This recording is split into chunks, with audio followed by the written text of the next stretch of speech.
Okay, Assalamualaikum warahmatullahi taala wabarakatuh dan selamat pagi semua pelajar.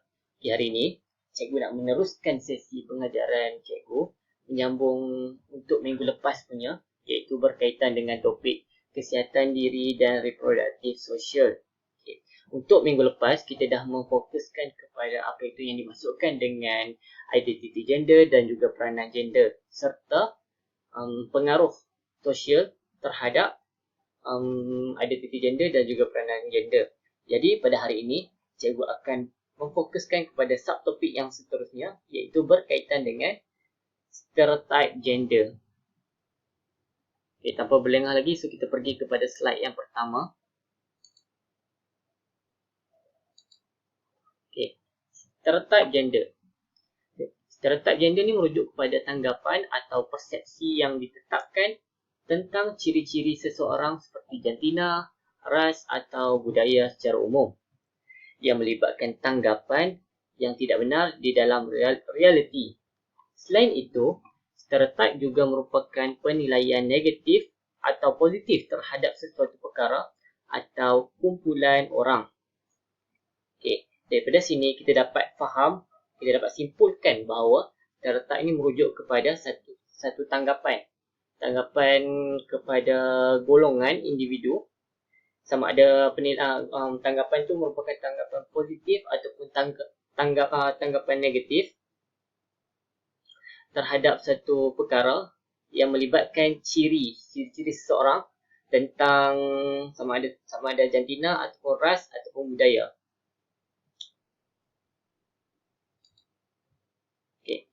Di sini cikgu ada sediakan satu video, yang mana video ini akan menceritakan, akan memberikan kamu semua lebih kefahaman tentang apa itu yang dimaksudkan dengan stereotype gender. Okay. So, kita tengok dulu video ni.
Okay. Itu saja video yang berkaitan dengan stereotype gender.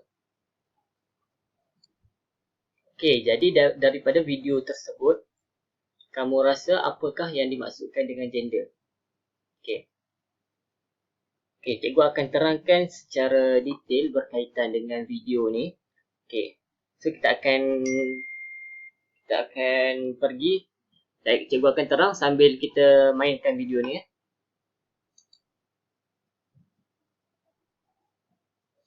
Okay. Allah Akbar. Okay, untuk yang pertama, kita ada dua orang. Iaitu kita ada dua baby, iaitu baby yang pakai penutup yang baju warna biru dan juga warna pink. So ini tanggapan yang pertama berkaitan dengan stereotype gender, yang mana golongan lelaki memakai berwarna biru, manakala yang perempuan memakai pakaian ataupun baju yang berwarna pink. Okay, itu merupakan stereotype yang pertama.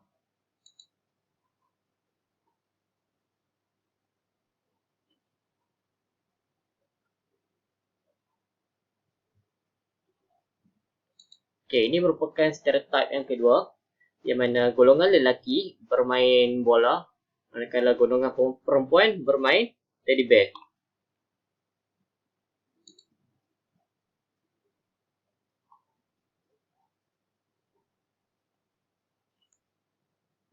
Okay, ini merupakan stereotip yang ketiga, yang mana golongan lelaki boleh pergi ke sekolah menggunakan kenderaan ataupun motosikal, tetapi golongan wanita tidak sopan jika pergi ke sekolah menaiki motosikal. Itu merupakan stereotip yang ketiga.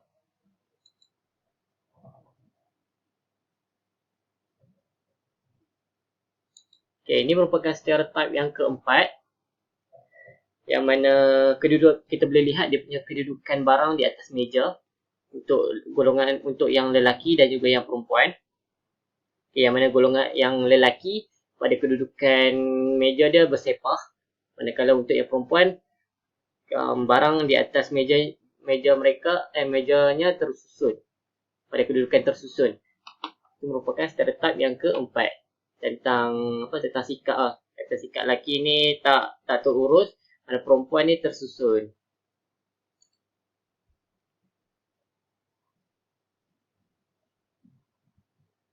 Okay, ini merupakan stereotip yang kelima, yang mana yang menunjukkan bahawa golongan perempuan lebih bijak berbanding golongan lelaki, mendapat result yang lebih baik berbanding golongan lelaki.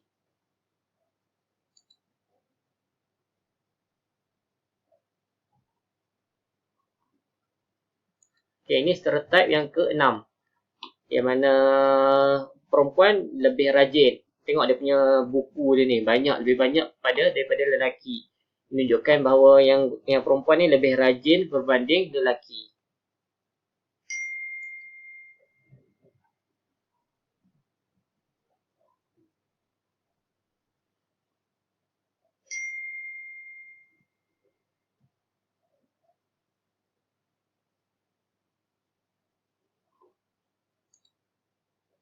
Okay, ini stereotip yang keenam. Bahawa golongan lelaki akan pergi bekerja, golongan lelaki dewasa akan pergi bekerja, manakala golongan perempuan yang dewasa akan duduk di rumah. Ini merupakan stereotip yang keenam.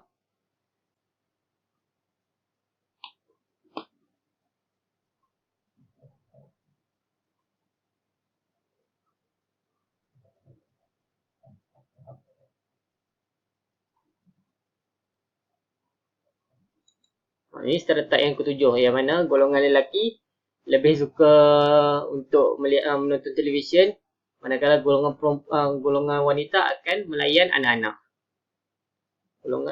Ini merupakan stereotip yang ketujuh.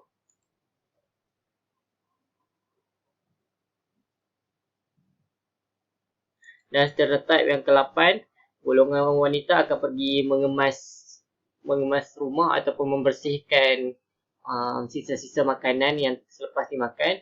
Golongan lelaki pergi masuk ke bilik dan tidur.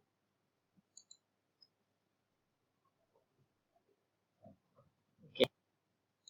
So itu saja berkaitan dengan video tentang stereotip gender ni. Dia menceritakan tentang perbezaan kehidupan antara lelaki dan juga perempuan. Yang mana sejak dari lahir lagi kita dah nampak dah perbezaan tu. Dari segi warna pakaian, dari segi ciri-ciri ataupun minat. Yang itu merupakan stereotip lah, pandangan orang terhadap gender ni. So ia tidaklah boleh diguna pakai sangat. Dia tanggapan sama ada dia tanggapan je. So kita tak boleh pakai sangat stereotip ni. So jadi kita akan pergi kepada slide yang seterusnya. Okay. Contoh stereotip berdasarkan masyarakat. Okay, ni still lagi contoh. Okay, contoh stereotip. Okay, untuk yang masyarakat, okay, golongan perempuan tidak boleh bermain bola sepak kerana ia dikategorikan sukan lelaki. Manakala golongan lelaki tidak boleh bermain bola jaring kerana ia merupakan sukan perempuan. Sebab orang kata sukan bola sepak ni sukan yang lasak. So tak sesuai untuk sukan perempuan. Okay. Lelaki tidak boleh memakai baju berwarna pink kerana ia merupakan warna perempuan. Okay. Macam tadi, macam dalam video tu, kita dapat lihat kan. Untuk yang lelaki baju biru, yang perempuan baju pink. Yang tu menunjukkan stereotip yang lebih kurang sama dengan yang statement yang dinyatakan ni. Sebab apa? Sebab warna pink ni menunjukkan warna yang lembut.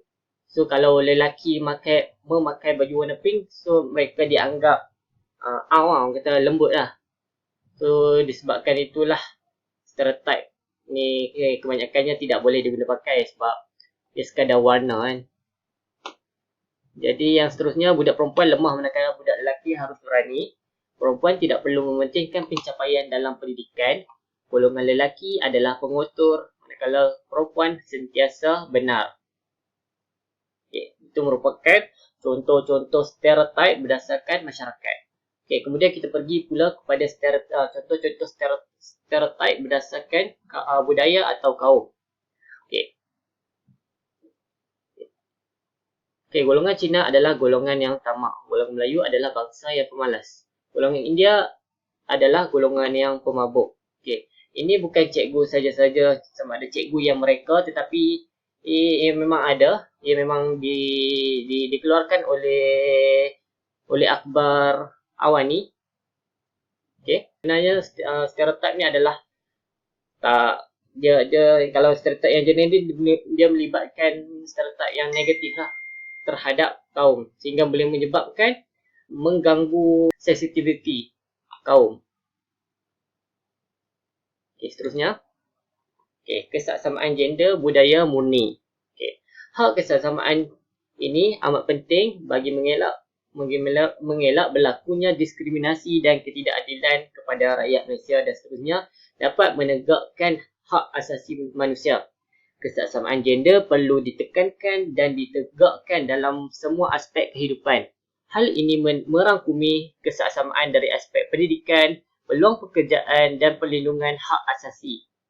Hak kesaksamaan ini diiktiraf sebagai salah satu kebebasan asasi yang termaktub dalam Perlembagaan Persekutuan. Okey, ia merupakan perkara 8 dalam Perlembagaan Malaysia yang ditubuhkan dalam Perlembagaan Malaysia. Okey, iaitu semua orang adalah sama rata di sisi undang-undang dan berhak mendapat perlindungan yang sama rata di sisi undang-undang. Ini antara poster-poster yang mempromosikan kesaksamaan gender. Okey, seterusnya kita masuk pula kepada cara-cara menangani stereotip dan diskriminasi. Cara yang pertama, kita ada saling menghormati antara satu sama lain. Okay, seperti contoh, kita mestilah saling menghormati antara kaum. Macam contoh kita kaum Melayu, kita mestilah menghormati kaum-kaum lain seperti kaum India dan kaum Cina. So daripada sini kita dapat menangani stereotip dan diskriminasi. Okay, seterusnya menghargai pendapat dan kebolehan masing-masing. Okay, yang terakhir memberi peluang yang sama rata terhadap kedua-dua gender. Itu saja bagi cara-cara menangani stereotip dan diskriminasi. Okey, itu saja daripada sesi pengajaran cikgu untuk pagi ini. So, nanti kalau ada apa-apa yang tak faham, kamu boleh rujuk baliklah buku teks ataupun nanti kalau dah buka sekolah, nanti kamu bolehlah tanya cikgu. Nanti cikgu akan mengajar kamu dan cikgu akan ambil alih kelas kamu, iaitu kelas tingkatan 3. So, jadi nanti ada sebarang pertanyaan, kamu boleh tanya direct tanya cikgu untuk bulan depan. Okay, boleh ya? So, itu saja daripada cikgu. Jika ada terkurang, cikgu minta maaf. Dan yang baik itu datang daripada Allah SWT. Yang buruk itu datang daripada kelemahan diri cikgu sendiri. So, cikgu ucap terima kasih sebab join kelas cikgu ni. Assalamualaikum warahmatullahi wabarakatuh.